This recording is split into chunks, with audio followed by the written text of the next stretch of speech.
Hello and welcome. I'm your host, Elizibar. We are going to talk about this. I got this out of the 50-cent bin. The 50-cent bin. And not only that, it was at Graham Cracker Comics on a Wednesday. That 50-cent bin is actually free. Gratis. No dinero. And I look here and I'm like, okay, it's a tie-in book.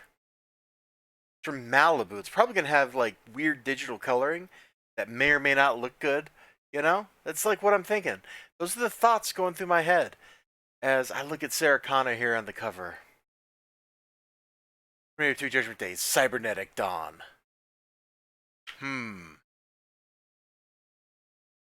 But what I found inside actually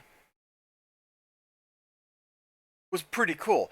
It picks up immediately where Terminator 2 leaves. All right, this. So now, okay, stop. I'm getting way ahead of myself. Do you remember a movie called Terminator 3? You remember being kind of, if you're like me, do you remember being kind of vaguely disappointed in it? Like, oh, that was neat, but I feel like it should have been a lot better. I feel like it could have and maybe should have had something to do with, like anything. You think, boy, they didn't avert Judgment Day after all. That's kind of lame. Like, we should never have gotten to the point in the Terminator series where we see Judgment Day actually happen. That's my opinion. Your opinion can and should vary. But we should never actually had a movie set at the start of Judgment Day. Now you're like, why not, Elizibar? Why not? Because if you know Judgment Day happens, and everything Sarah Connor says is wrong. What does she carve into that table when she's in the Mexican desert hanging out with Enrique? I think that was the guy's name. Hold on. Yeah, here it is. Enrique. What does she carve into that table? Remember? No fate. There is no fate but what you make for yourself, right? That's the whole premise of the show. You can change the future. So either you have to actually avert Judgment Day and your series is over, which is fine.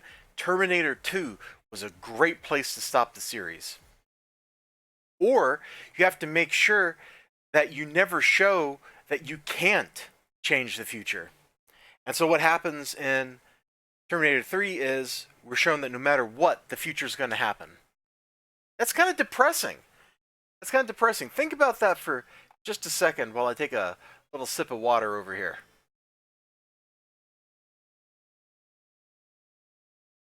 All right, done? Great.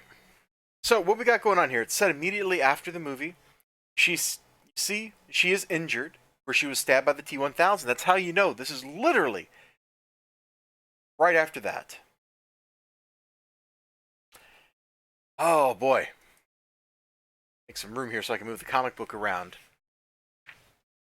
So after the movie, Sarah and John, they go to hang out with Enrique, right? You know, it's a safe place. It's a safe place. It should be safe. Except, whoa, dude. Now, one thing I like, the characters actually resemble they're supposed to resemble. You're like, Elizibar, of course they do. No, you don't understand. You don't understand. Let me just demonstrate. Let's see. If assuming I can find it, I should have got this out before I started recording. Here we go. All right.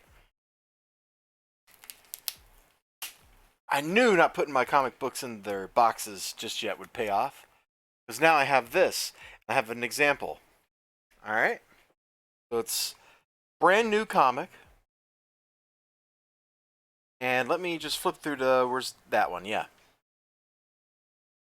Now, this isn't the best issue to use because the artist has actually gotten much more consistent in this, making people look like who they're supposed to be.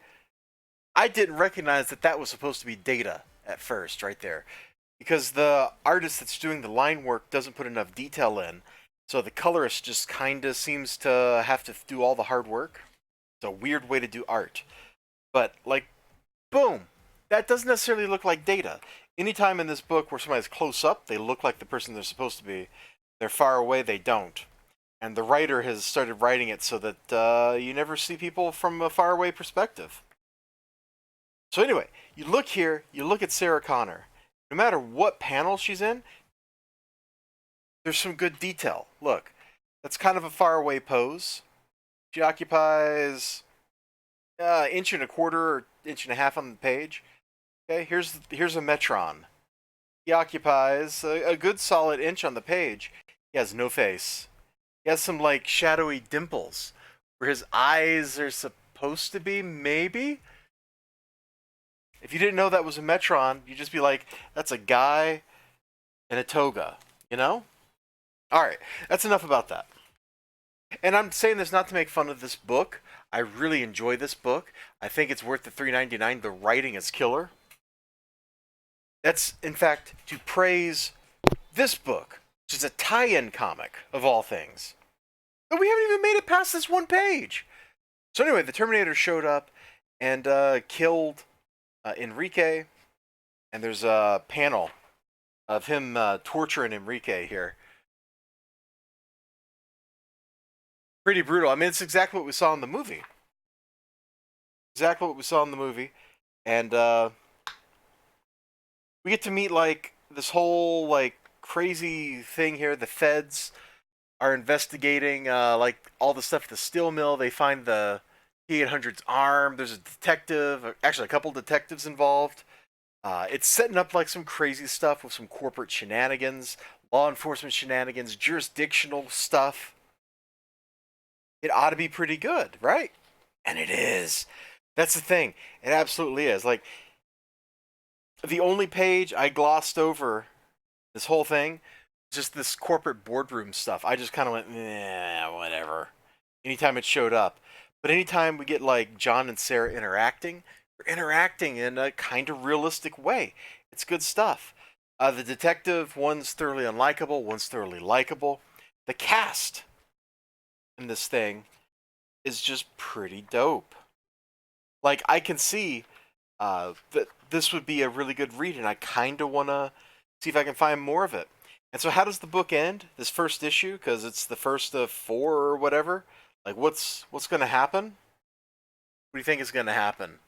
It's a Terminator story. There have to be people from the future.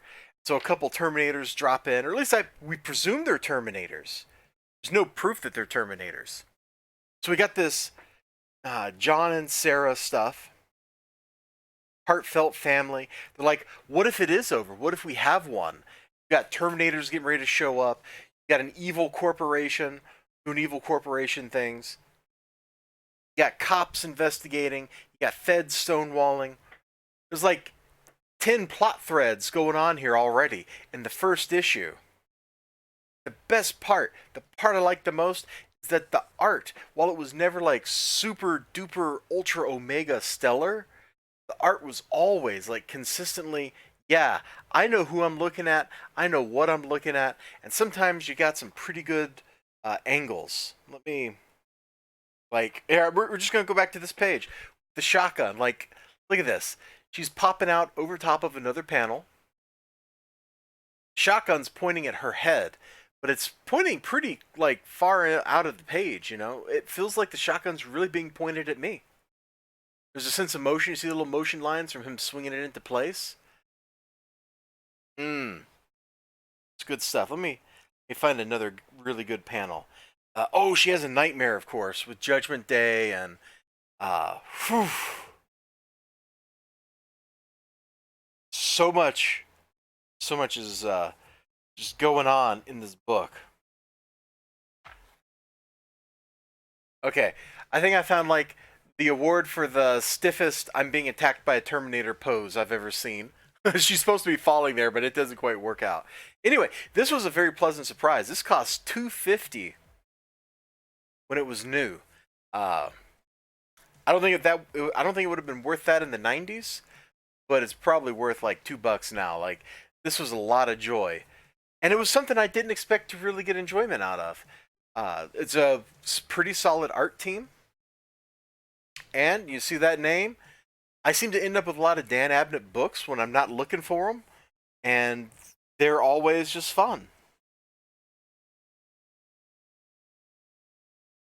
It's kind of fun to see Marvel ads in another company's products.